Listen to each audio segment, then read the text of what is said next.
समय की बात है, एक गांव में एक बूढ़ी औरत थी जो हर समय रोती रहती थी। उसकी बड़ी बेटी की शादी एक अम्ब्रेला मर्चेंट से हुई थी। वो अम्ब्रेला बेचता था। उसकी छोटी बेटी की शादी एक नूडल वेंडर से हुई थी जो कि नूडल बेचता था।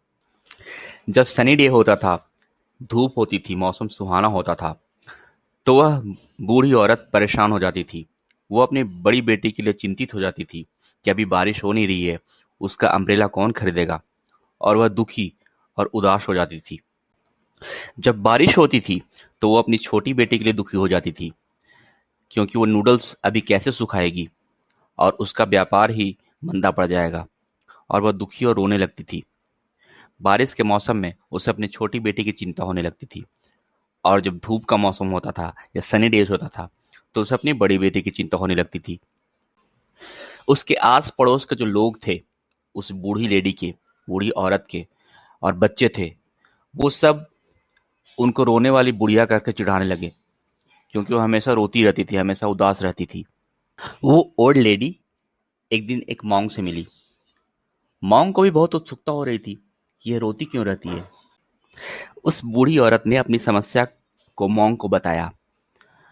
तो मॉन्क ने मुस्कुराते हुए कहा, इसके लिए आपको चिंता करने की कोई जरूरत नहीं है, मैं आपको इसका सॉल्यूशन बताता हूँ।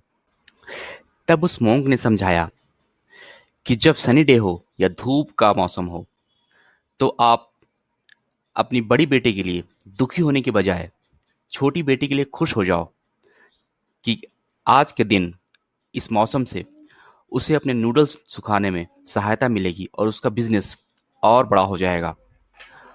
और जब बारिश का मौसम हो तो अपनी बड़ी बेटी के लिए खुश हो जाओ कि अब इससे उसे अम्ब्रेला के बिजनेस में एक बढ़ोतरी होगी और उसे अच्छा फील होगा। तो दोनों टाइम में आप खुश हो सकते हो बजाय दुखी होने के। ऐसा करके देखो, आपको निश्चित ही फायदा होगा और आपको अच्छा लगेगा, और आप हमेशा खुश ही रहोगे।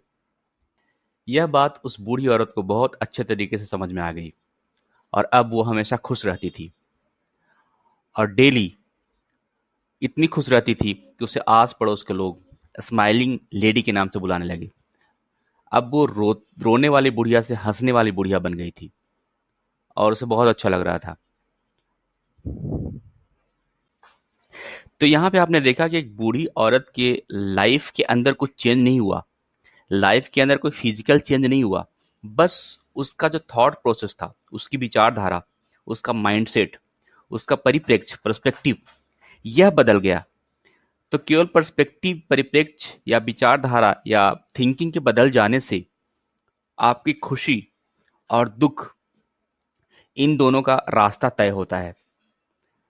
तो आप खुश हो रहे हैं या दुखी हो रहे हैं, इसमें आपके माइंडसेट का एक महत्वपूर्ण योगदान है।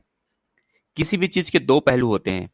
यह हम पर निर्भर करता है कि हम किस एंगल से सोचते हैं, या फिर कौन से पहलू को हम देख रहे हैं, कौन से पहलू हमारे विचारधारा को प्रभावित कर रहा है।